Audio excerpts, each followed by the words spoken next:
ci dalal Rabiatou Sy Konaté responsable politique de Rewmi à Hann Maristes membre du CAM digital donc ñuy jàll ci deuxième partie bi muy question réponse yi ñu fi dalal suñu grand muy Dieng. dafa am benn question bu ma doon leeral wax léegi moom la si la ko utilisé si affaire éducation bi quoi parce que Sénégal toujours bu ñuy wax éducation gis naa toujours ñu aussi dugal daara yi kon daara mais fàtte ne équipe on est dans un état laïque am na minorité boo xam ne c'est des chrétiens daara yi école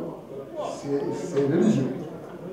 peut-être su ma waxee peut-être am na ñoo xam ne dañoo ko fa ñaaw mais peut-être jàng alxuraan bi ak jàng école normale bi apport bi bokkul école Coran bi affaire religion peut-être ñun ay musulmans la ñu non pas tous les Sénégalais ne sont pas musulmans mais mënuñu imposer nit yi école daara yi comme ni ñu koy ni ñuy imposer école normale de français du école français sax école boo xam ne bon c'est mondialement mooy mathématique moo ñu yóbbu aussi affaire yi nekk. affaire wu nag daara yi kenn bañu ko ñu ay musulmans lañu mais nag mënuñu ko teg au même plan que école boo xam ne ça nous avance. d'accord Coran bi nag c'est sur le plan religieux kenn bañu ko nañ ko jël te ko à côté moi je vois que tous les politiciens essayent de jouer sur ça di boole nit yi Coran bi école coranique école normale bi bokkul mu neex mu naqari bokkul waaw. école Coran bi ak école de la République bi bokkul. dafa am réalité. réalité bi mooy depuis suñu ay ancêtres la plupart ci ñun ñii dañu teel a dugal alxuraan ñu jàng alxuraan pare soog a dem dugg école.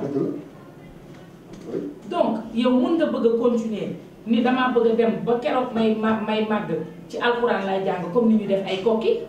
comme ni ñuy def ci yenn daara yi nga xam ne dañ fay dem yóbbu sa doom mu yàgg fa. ñun ak ay fasturé ñun dañoo bëgg a dindi par exemple système mu. xëy na loolu sax c'est pour xëy na noot xale bi yar ko jàngal ko àddina mais dañoo bëgg a wane ni que mën nga aussi sa doom nga dugal ko au lieu nga dem yóbbu ko ci case tout petit bi nga dem yóbbu ko ci alxuraan bi mu dem jàngi alxuraan dès le bas âge su paree su la neexee nga dem dugal ko ci école privée laïque su la neexee nga dugal ko école privée catholique mu dem jàngi mais su la neexee nga bàyyi ko aussi mu continuer ñu accompagner ko ñu continuer ba keroog moom sax mu mën a nekk oustaz ëllëg dem jàngale ji ci système boobu la ñuy waxee mais pas forcé la ne que da nga war a dem jàngi alxuraan non. choix la choix lay doon mais c'est pour moderniser les daara parce que gis nga ni ñuy defee daara il faut que nga dem squatter benn kër. daara il faut que nga dem par exemple dem benn àbb benn terrain rek ñu teg fa ngay ak waa ngay mbedd kese daara il faut que xale yi di yelwaan pour lekk daara il faut que xale yi di la wër sa di la wax ay may ma lu ma jëndee daal non système boobu war na mën a jógee léegi Sénégal nga inscrire sa doom si daara bi mu xëy suba dem parce que boo motiver oustaz bi mooy utal ko salaire def ko fonctionnaire comme l'enseignant bi nga xam ne day jàngale beneen programme mu français bi mais enseignant boobu noonu ñu ko mettre à l'aise daal di ko jox salaire dugal ko ci fonction publique mais loolu boo ko defee oustaz mais dafay neex parce que xale bi dina xëy suba teel jóge këram dem jàngi alxuraan ñibbiwaat këram ñun système boobu la ñuy wax. donc daal système bi nga xamante da ngeen bëgg a transformer kii bu daara yi en fonctionnaire quoi c'est-à-dire que def leen ñoom ñëpp nga xamante ni au lieu que ñuy yaakaar seulement ci salaire. ci salaire ak yelwaan bi xale bi di yelwaan. d'accord léegi ñu dalal fii suñu grand Amath moom tamit mu am lenn laaj mu war a laaj fii suñu soxna si te muy raadu donc ñu lay déglu Amath lan. dama am benn question bu ko bëggoon poser si président Idrissa Seck boo bëggoon xam ndax est-ce que Idrissa Seck bu ñëwee jël pouvoir bi dana indi Sénégal benn rigueur bu fa amul mu ne nii loo xam ne affaire dëgg mooy dox bàyyi caaxaan liggéey bàyyi affaire njublan xam nga di dóor affaire yi jaar ci yoon ñëpp liggéey ah bañ mu am ay affaire yi fa xew ni ay copinage ay Samba Mbayaan yooyu dañ fa waaw dañu bëggoon xam daal ndax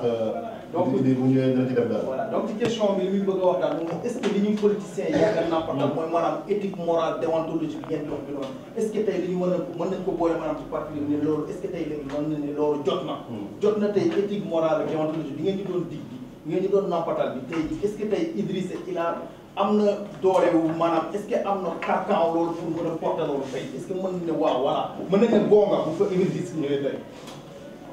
waaw Amath merci beaucoup xam nga ñun presque ñun ñi fi toog yëpp fekke nañu jamonoy Ablaye Wade bi muy ñëw en 2000 Idrissa Seck accompagné ko ñu ànd dem au pouvoir de 2000 à 2004 c'est-à-dire xam nga Sénégal fi mu ne wax neex na parce que ñun ñëpp presque fekke nañu de 2000 à 2004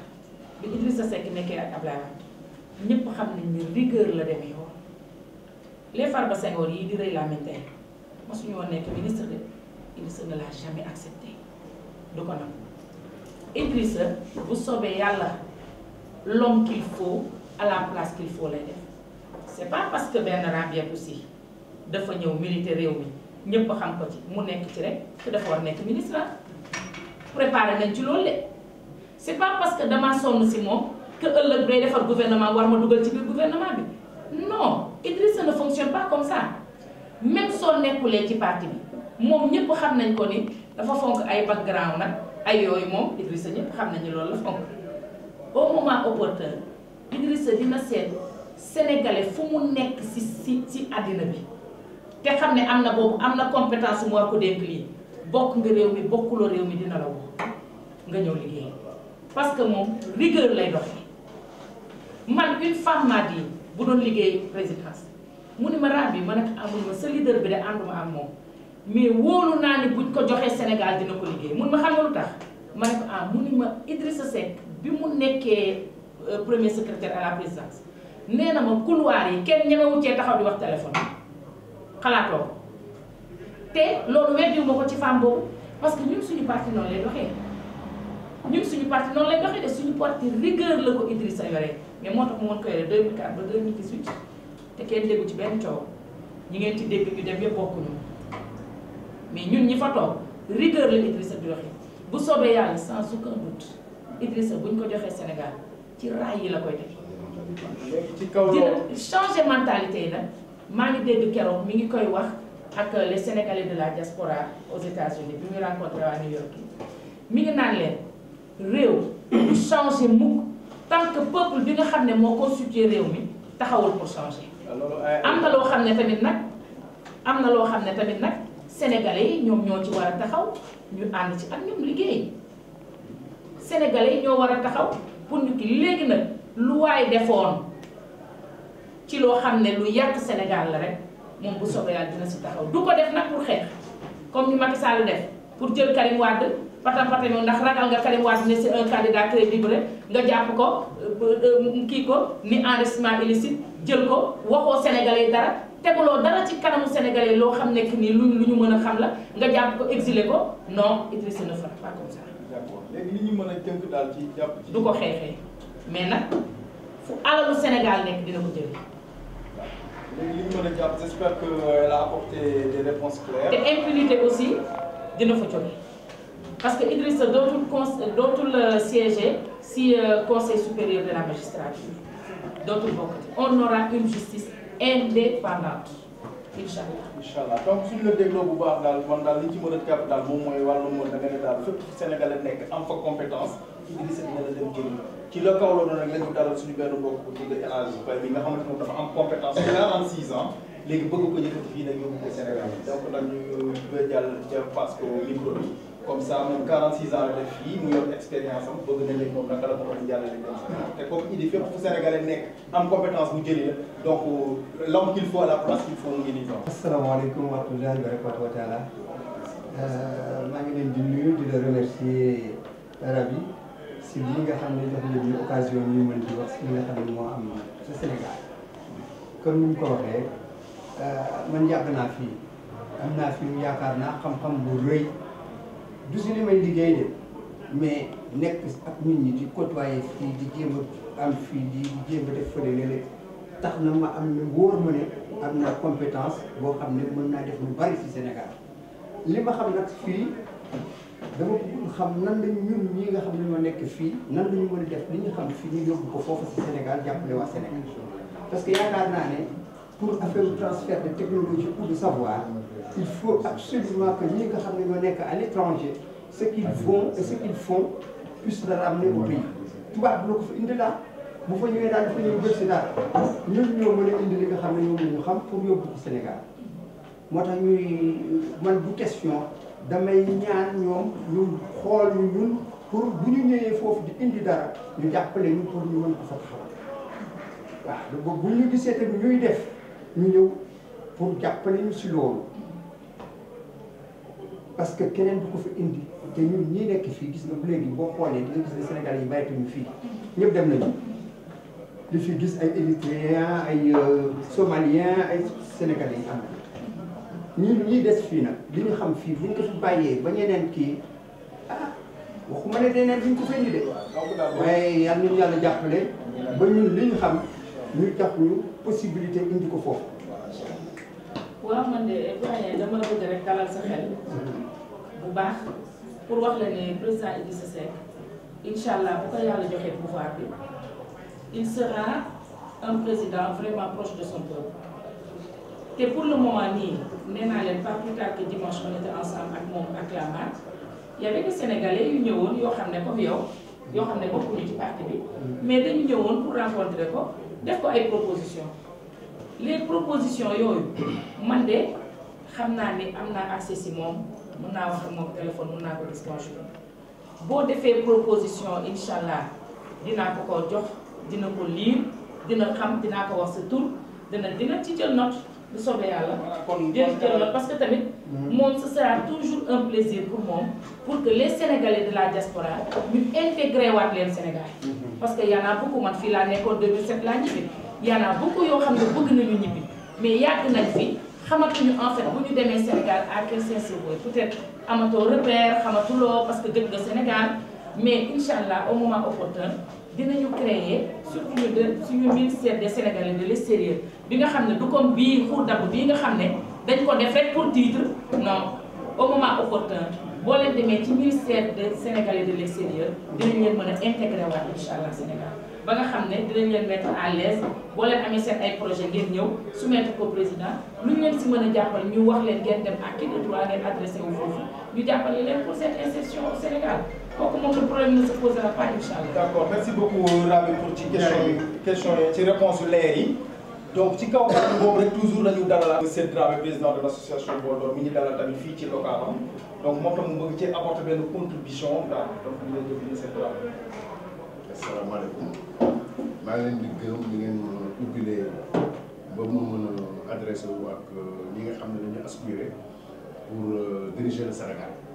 Sénégal nag la ma fa naqari bari na trop bu ma ko naroon énumérer fii la ñuy fanaan waaw puisque corruption bari na Sénégal li gangrène la société sénégalaise c'est la corruption li tax ba réew mi mënul a dem corruption mooy la première chose. mais am na leneen loo xam ne dama ça me tient vraiment à cœur pas plus tard qu'hier rek gis ngeen marché Tilène comme c'est à Ziguinchor en Casamance. di fi takk-takk bu waaw ak la fa yàqu. il est temps que aussi suñu marché yi ñu moderniser leen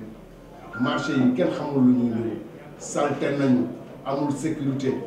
waaw loolu moom lu ma naqari la Sénégal ku mu ci mënti doon muy président Idrissa Seck ku yàlla dénk réew mi war nga ci góorgóorlu wasalaam. loolu. daanaka sénégalais yëpp la jaar sénégalais yëpp ñoo ko métti particulièrement yéen waa diaspora bi parce que yéen ci dëkk bi yi ngeen di dund donc da ngeen di gis ne que fii yëpp marché dañ ko structuré am ay heures yu marché di ubbi ak heures yu marché di tëj Sénégal comme li ñu wax sànq maa ngi leen koy wax nee naa leen président Idrissa Seck mi koy wax loolu ñii nee nañu aayal yi comme man nag sama jàng soriwul ci alxuraan xaw ma nag aayalam te waaye daal xam naa luy dëgg la que ni peuple bu nekk dëkkam ni mu war a mel ci moom la dépendre loolu nag ñun président Idrissa Seck bëgg na ci ut saafara mooy Sénégal dafa war a am heure bu marché di ubbi ak heure boo xam ne marché ba dafay tëj ñu raxas ko loolu ak anarchie boobu nga xam ne jaaykatu tàngal baar jaaykatu mango baar jaaykatu yëpp ci kaw tali bi kon bu nekk dinañ la wutal foo xam ne boo soxlaa màdd fa nga koy jëndee ji boo soxlaa gerte fa nga koy jëndee ji loo soxla marché bu ndaw boo xam ne loo soxla ci quartier bi foofu nga koy dem jëndee ji marché ku ci nekk dana la defal sa box bu fekkee ne collectivité locale ministère des collectivités locales moom mooy liggéey en partenariat ak les maires bien sûr ñu structurer marché yëpp bu ko defee marché bi dina ubbi à telle heure marché bi dina tëj par exemple je donne un exemple hein parce que fixé wuñu dara mais par exemple suñu nee marché bi dina ubbi 6 heures du matin ou 5 heures du matin le marché ferme à 18 heures ou le marché ferme à 19 heures c'est sûr que à 19 heures comme fii li muy demee 19 heures moins le quart commerçant yi wala 18h30 ku ci nekk di nga jéem a commencer ranger sa ay bagages ranger ba mu baax bu ko defee responsable marché bi wër xool ndax fépp ku ci nekk ranger nga sa bagage xam ne marché baa ngi tëj ñi nga xam ne ñoo war a ñëw raxas marché bi ñu raxas marché bi ba mu set ba nga xam ne ëllëg boo xëyee suba teel di dugg sa xel dina dal sa yaram ñeme pour nga mën a dugg ci biir marché bi def sa dugg correctement. loolu tam bokk na ci programme bi. donc bu ñu seet bu ñu dégluwee soxna Sera bi donc li mu wax daal am na solo maanaam président yi dinañu apporter solution ci maanaam lépp li nga xamante ni moom mooy sécurité ak ci marché wala ci wàllu infrastructure. donc ci kaw loolu tamit la ñu continuer tamit toujours ci question réponse yi ak yi dalal ci tamit suñu mbokk bi nga xamante ni membre de l'association Boldor. asalaamaaleykum maa ngi leen di nuyu ku ci nekk ak sa sant man maa ngi tudd El Hadj Ahmed Bari dafa am benn question boo xamante ne mën naa ko laaj ba mu ko xam daal mooy que Idrissa Seck moom mës na fi nekk maire de Thiès waa Thiès ñoo ko faloon def ko mu nekk maire waa Thiès ñoo ko folliwaat def keneen mu nekk maire ko. te loolu yëpp ci biir Sénégal la xewee te Thiès la dëkk Thiès la yaroo Thiès la màggee te Thiès lañ ko falee Thiès lañ ko follee léegi nag ci biir loolu ñu bëggoon laaj rek lan moo doyul waa Thiès ba mandat bi nga xam ne moom lañ ko waroon joxuñu ko ko ak li nga xamante ne dénkoon nañ ko ci Thiès ba waa Thiès bi nga xamante ne ñoom ñoo ko folli amuñu woon satisfaction la woon wala xëy na dafa am leneen ak leneen ak leneen lu ci xew man daal loolu rek laa bëggoon xam parce que tamit lépp réew lay laaj dëgg la Thiès réew waaye réew dafay rëy dafa yaatu te it dafa nar a uuf ñu ñëpp nekk ñu kilifa donc pour loolu dañu bëgg a xam rek lan moo andi ñàkk mën a yor Thiès gi ba waa Thiès jëlee ko fa te ñi nga xam ne fa la dëkk fa la cosaanoo fa la yaroo fa la màggee ñun loolu rek la ñu bëggoon xam. d'accord jërëjëf xam naa ni moom question bi moom dina ci question bi nag dafa neex ci man ba nga xam ne franchement aw ma meilleure question bi ba ma fi ñëwee ba ngeen ma commencé ba tey maa ngi soog a am question bu neex bi nga ma posé. yow nag damay laaj. yow foo nekkoon parce que yow yaakaaruma ni nag suivre nga politique gu Sénégal Idrissa Seck waa Thiès dàquñu ko waa Thiès duñu dàq Idrissa Seck parce que Idrissa Seck ci seen xol la nekk Idrissa Seck kooku moom digganteem ak waa Thiès kooku c'est une longue histoire Idrissa Seck moo bëgg dëkkam Idrissa Seck moo bëgg Thiès Idrissa Seck moo defar Thiès c'est-à-dire tey bu ñu demee ba ku nekk bëgg a jënd terrain Thiès kooku c'est grâce à Idrissa Seck benn Thiès waa dàq ko Idrissa Seck ngor la ñàkkee mairie Thiès dafa ni woon en 2014 incha allah du ma présenté wu comme maire de Thiès dafa ni en 2014 danaa soutenir benn candidat pour que ñu mën a dem mais moom du nekk maire loolu la waxoon. comme Talla Sylla laa jóge fële ñëw ànd ak moom coalition ni ko dama bëgg au moment opportun nga jox ma mairie ville Thiès ville Idrissa foofu kay la ko sénégalais yi nawee foofu la ko sénégalais yi gën a bëggee foofu la ko sénégalais yi gën a wóoloo boobu ca 2014 la Idrissa Seck gën a gagné confiance su sénégalais yi ndax moom lu mu waxanteeg nit def ko. dañu ni sëñ Abdou Lahad dafa ni gor pire mooy na jëfu démbam ak waxu démbam ak waxu tayam méngoo Idrissa lu mu wax ak nit ñi loolu lay def ñépp xam ne Talla Sylla tekkiwul dara ñépp xam nañu Talla Sylla ñépp bàyyi nañ ko ñépp xam nañu Talla Sylla politiquement ne pèse absolument rien mais Idrissa sachant que Talla Sylla est thiessois dëgg la non continue. sachant que Talla Sylla tekkiwul dara mais bëgg koo jàppale en tant que Thiessois xam ne lu mu metti Talla Sylla et Thiessois loolu kenn mënu koo werante Idrissa jox ko sa parole ni ko au moment opportun dinaa privé sama waa parti jox la mairie ville bi Idrissa jox ko mairie ville bi ñépp mer parti bi kenn d'accordul Idrissa ni leen sama parole daf maa jiitu dama ko wax ak Talla Sylla dama koy def te laisser le travailler lu ma ci góobe gar ko parce que sama parole moo ma gënal loolu ñu ànd ceeg moom man de ku mel ne man ndax man Idrissa man lu ko neex rek neex na ma ñu ànd ceeg Talla Sylla ñu ànd ak Talla Sylla man mii di waxanteeg yéen korité bi ñu passé bi ñu defee Talla Sylla maire de Thiès Talla Sylla korité ba ca topp sama kër la korité ndax jege ma lool ndax xam na ni ma jegee Idrissa Seck Talla Sylla li xale yi di wax ñëw rek diw ma bër bi ànd ak man di ñëw sama kër bis bu nekk waaye war Talla Sylla xëy suba teel ñu woo ko ndax xam ne Idrissa Seck moom fond de commerce la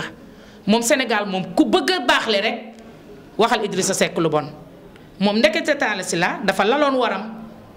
bi muy ñëw ci Idrissa Seck c'était pas pour ànd ak Idrissa Seck liggéey parce que dafa dem nag ba jënd carte réew mi waaw dafa dem ba jënd carte réew mi lépp pour di nax Idrissa Seck waaye naxul Idrissa Seck boppam la nax ndax moom Macky yónni ba mu woyaloon Macky Sall boobu incha allahu rabi man xaw ma ku ko campagnal waaye man moom lay campagne singalam bi mu ne Macky yónni ba mu defoon boobu man moom lay campagne man Rabi man personnellement man moom laay def sono moo ko wax. moo ne Macky lan. moo ne Macky yónni ci tukulóor mooy Macky doy na. moo ko wax. ndekete Talla Sylla dafa laloon war dem waxtaan ak Macky Sall ñu ne ko demal jege ko jox ko mairie bi ndax nga mën a nangu Thiès ci moom waaye c'est peine perdue barke alxuraan c'est peine perdue waa Thiès Idrissa Seck li mu wax ca parrainage ba ñu defee ay photo Macky Sall def ay photo Idrissa Seck dafa ni leen li ne ci xol yi moo ëpp li ne ci bët yi ay photo Macky Sall rek ngeen di xool mais waa Thiès Idrissa Seck moo nekk ci seen biir xol te ba tey loolu la ñuy dox. kii li mu wax tey Idrissa Seck n'a pas perdu Thiès. Il n'a pas perdu Thiès. Il est le président du conseil départemental de Thiès donc bu Thiès di am président kon Idrissa Seck tey mooy président ba waa Thiès wóolu ko lool nag waa Thiès wóolu ko lool sax jox ko seen confiance Idrissa Seck moom bu Thiès amoon 10 000 candidats Idrissa Seck la ñuy voteel kooku moom leer na ma incha allahu rabbi parce que Thiès ay góor pire lañu man sama yaram dafay daw bu campagne jotee ni gars yi di jàppale Idrissa Seck je me rappelle que nii ci législative yi Thiessois yi ñoom ñoo organisé wu def ay SMS di ko envoyé fépp fu Thiessois nekk ci àddina bi di la wax pour nga voter Idrissa Seck loolu mooy waa Thiès diggante Idrissa Seck ak waa Thiès xoolal dañ ne altine talaata lañu benn ruus xajul seen diggante. gis nañu émotion bi ngay dégager bu fekkee ne yaa ngi wax waa Thiès. non parce que dama fa dëkk nag dama fa dëkk vraiment que li ngay wax ni sax. dama faa dëkk. dama ne président Idrissa Seck su fekkee ne respecter sa parole loolu lañ koy meree dañ ko koy meree parce que loolu moom c'est inné en lui loolu dafa bokk ci moom c'est dans son sang noonu la ko yàlla bindee lu mu la wax suba ba ngoon loolu lay def bëgg ko ak bañ ko rek moo fi ne mais Idrissa amul benn je défie quiconque amul kenn koo xam ne mën nga taxaw ne Idrissa Seck ba ma waxee lii daf koo dindi def la le ba 2012 loolu moo tax Idrissa Seck gañewul les élections loolu moo tax Idrissa Seck xam nañ ni man dama bokk ci ñuy wax ne Idrissa Seck participé wul sax ci élection yi parce que Idrissa Seck score am du 7%. Idrissa Seck warul mën a am 7% mais comme demul élection demul campagne yem place de l'indépendance man bokk naa ci ñi ko daan gunge 15 heures lañ daan ñëw këram ànd ak moom dem place de l'indépendance buñ ko waxee mun leen duma fi génn parce que dama ko signé ak sama ay nawle te loolu la def. lu mu ci góobee gar ko te loolu la def advienne que pourra ni fii laay toog place de l'indépendance heure bu xëyee place de l'indépendance lay dellu Macky Sall warkat bi nga xam ne daa signé woon waaye dafa jóge de dem dugg ca àll ba naan wax naa waaye dama moom Macky moom xam nga noonu la ko lijjantee moom noonu la lijjantee lépp waaye na ko fay de waxeet yépp lay fay ba mu ko defee ngeen waru la sénégalais waroon a xam ne ki signé ak say nawle ba génn roccee ko dànk dem campagne bu leen waxee ni leen damay def 5 ans waroo leen koo gëm. donc daal kon moom la loolu la def j'espère que réponse yi. Idrissa moom lu mu wax def ko. waaw réponse yi leer na et que j'espère que nu mu tuddati tey lim ñu ci apporté woon ak li ñu dalaloon ci affaire wàllu temps bi j'espère que on est bien au bout de l'émission. ci kaw loolu nag la ñu. di nag. waaw dafa la pare déedéet may ma wax. d'accord. di nag dellu di wax sénégalais yi ni ñun lii ñu bëgg a dugal ci seen bopp naan ay Idrissa Seck bëggul Karim Wade ñëw Idrissa Seck bëggul Khalifa Sall mu génn dama bëgg loolu ma attirer ci attention wu sénégalais ngeen xam ne man sama leader moom jullit la ragalul kenn yàlla ragal sama leader dafa ni na Karim Wade ñëw nekk candidat Karim Wade c'est son jeune frère na Khalifa Sall ñëw nekk candidat ñoom ñaar xaw ma sax ku ci mag donc man je veux pas dire n'importe quoi na Cheikh Bamba Dièye nekk candidat na Sonko nekk candidat moom Idrissa nekk candidat Macky Sall nekk candidat ñun ragaluñu dara ragaluñu kenn xam nga li ñu xam ba xam ko mooy yàlla mooy maye nguur gis nga nguur ku ko doon may sa bopp man mi su fekkoon man maa mën a maye nguur kon sama bopp laa koy jox xam nga suñu borom nan lay def suñu borom mooy seet dafa ni je donne le pouvoir à qui je veux et je l'arrache quand je veux kon ñun Karim Wade du suñu adversaire dañuy ànd ak moom ci opposition bi Khalifa Sall du suñu adversaire Sonko du suñu adversaire ñoom Abdoul Mbaye kenn du ci suñu adversaire dañuy ànd ak ñoom ci opposition bi def yëfu gor daal di ànd ñun ñëpp ku nekk dem am looy kii au moment opportun comme ni ñu defoon 2012 rek koo xam ne ni démb nga wax sa Macky Sall moom mënul gagner dès le premier tour kooku moom kenn xalaatu ko ku xool contexte politique bi fi ni mu demee Sénégal xam ne Macky Sall mënul gagner dès le premier tour kon képp koo xam ne yàlla yóbbu na la deuxième parce que yàlla nag quoi qu'on puisse dire moom moo fi ne képp koo xam ne dem nga ak Macky Sall deuxième tour bu soobee yàlla ñu jàppale la bu dee Karim Wade ñu jàppale ko bu dee Khalifa Sall ñu jàppale ko bu dee sama waa ji ñu jàppale ko. maa ngi ñaan yàlla ne sama waa ji. donc ci kaddu yu leer yooyu noonu nga xamante ni soxna Rabi moom moo ñu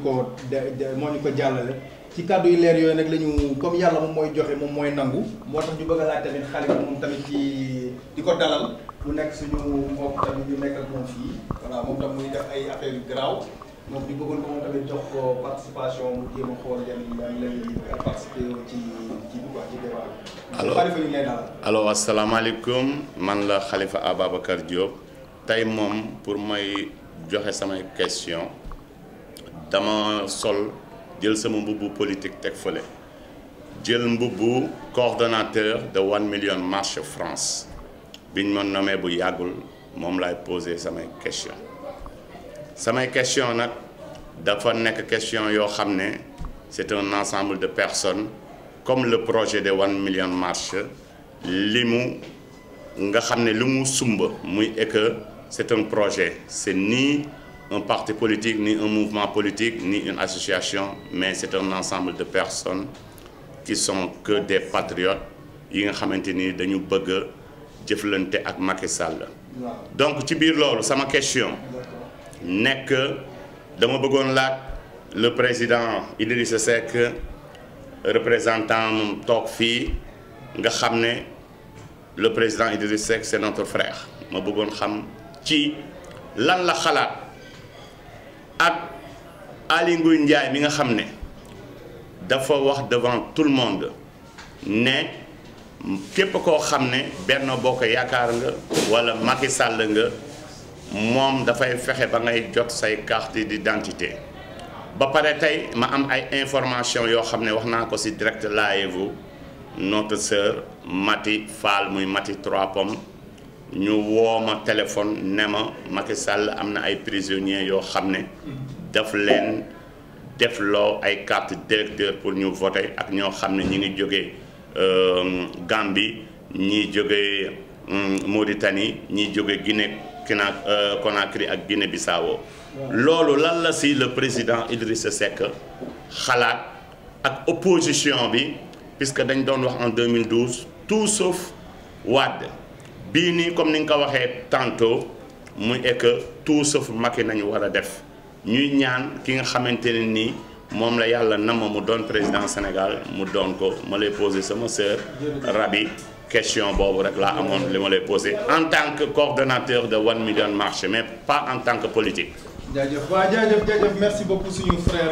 Khalifa. donc Khalifa maa ngi lay remercier ci sa question une question vraiment pertinente boo xam ne nii fi mu ne c'est le problème de tout un chacun hein? Le problème de tout Sénégalais parce que comme j'ai toujours dit c'est pas normal moi je trouve inadmissible que yow ngay voter man duma voter wala Abdourahmane mi di voter te beneen keneen Pape du voter loolu c'est pas normal ku ci nekk Sénégalais bu nekk dangaa war a jot sa carte voter ji voter ak ku la neex voter ku la neex loolu le président Idrissa Seck moom am na lu mu ci nar a def xam naa incha allah comme dañoo waxoon ne que nit ñi dinañu jot seen carte d'identité ba fin août dinañu commencer di à partir de fin août dinañ commencer di distribuer les cartes ah léegi ñi ngi leen di déglu incha allah on aura tout le mois de septembre bu soobee yàlla ba xam ndax ñëpp jot nañu seen ay cartes au moment opportun nag bu fekkee ñëpp jotuñu seen carte ça sera pas le combat de l'opposition hein du combat au président Idrissa Seck donc ce sera le combat du peuple parce que ku nekk soxla nga sa carte d'identité président Idrissa Seck nag en tant que leader moom dina taxaw au devant de la scène pour xeex ko mais sénégalais yi tamit il faut ñu jàppale ko ci na ñëpp jóg taxaw ñu jot suñu ay carte d'identité parce que dafa normalul li Aly Ngouille Ndiaye wax ñu ko koy ñu bàyyi ko mu koy appliquer te xam naa ne ku ko bàyyi Aly Njuuj Njaaj man duma ko wooye sa Aly Ngouille Ndiaye Aly Njuuj Njaaj laa koy wooyee parce que Njuuj Njaaj doo nga la nekkee Sénégal loolu mu wax noonu nga xam ne en tant que ministre de l'intérieur moom waroon na sa ruus wax loolu mais comme def na ko nag comme wax na ko te loolu la bëgg a appliquer incha allah au moment opportun danañu taxaw xeex ko ku nekk jot sa carte d'identité parce que gis nga déjà rek nii mu ko defee parrainage bi ñu war a joxe coup d'envoi le 27 te nit ñi jotaguñu seen carte d'identité loolu ça veut dire quoi c'est tellement malhonnête c'est tellement injuste léegi man bu man jotuma sama carte d'identité naka lay parrainer le président Idrissa Seck c'est pas possible mais loolu il faut un combat un vrai combat pour que ñëpp mën a jot seen carte d'identité. ci Guinée wala kii Burkina may ñi jël fële indi leen dafa leen ay carte d'identité loolu tamit nee na lan mooy. waaw xam nga loolu xam nga man du ma bokk en général ci dégg naa parce que xam nga Sénégal aussi dafa am nu muy doxee. tey lu ci nekk lu nekk di nga ko dégg li ma xam ba xam ko mooy Macky Sall moom dafa jeexal Macky Sall su woowoon jinne yi pour ñu voteel ko sax jeexal na Macky moom ci kàttanu yàlla ak mbaaxam moom jeex na ku weddi na la Yaya Jammeh du Yaya Jammeh loolu lañ ko waxaloon que nit ñi jógee Casamance ñëw di ko voteel nit ñi dañuy jógee Guinée di ñëw di ko voteel nu mu def Adama Barrow mi moo ko daaneel di loolu Macky Sall loolu waroon na nekk exemple am au moment opportun on aura un bon fichier dinañu taxaw mu jox ñu le bon fichier. D'accord.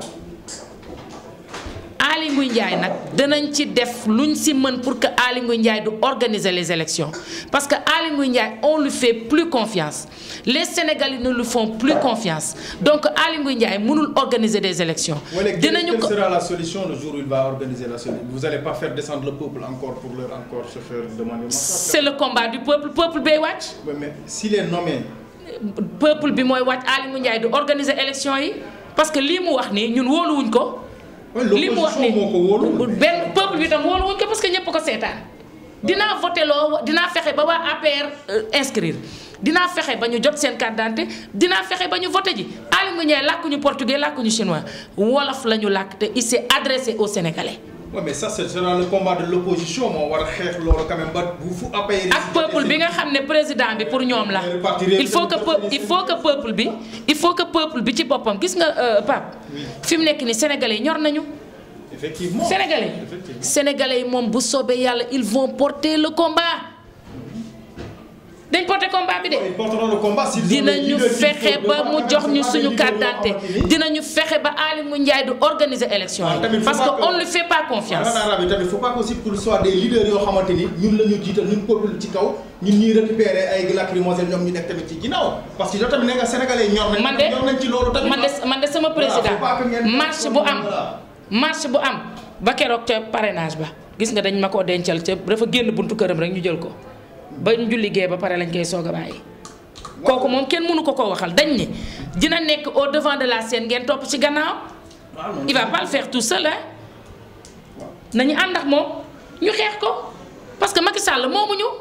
Macky Sall moomul sénégalais yi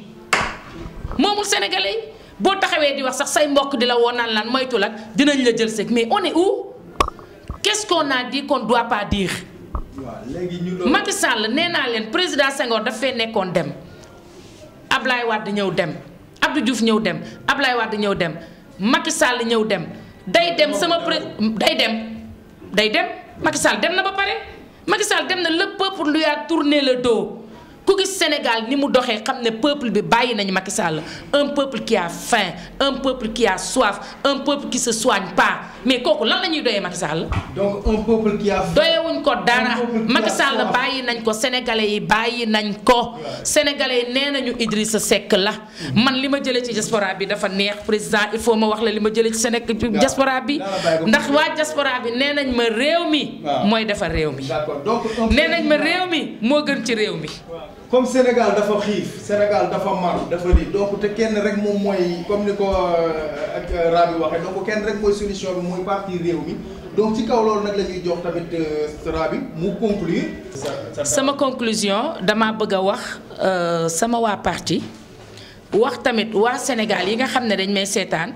ma wax leen lu neex li ma dégg fii ci diaspora bi parce que man ci diaspora bi lañ ma waxee ni ma réew mi moo gën ci réew mi. nee nañu réew mi mooy defar réew mi ah loolu nag message bu fort la réew mi parti réew mi ah moo gën ci réew mi de parti réew mi moo mën a defar réew mi te ñun suñu parti président Idrissa Seck mooy suñu candidat donc président Idrissa Seck moo mën a redresser Sénégal moo mën a defaraat Sénégal sénégalais ubbi leen seen bët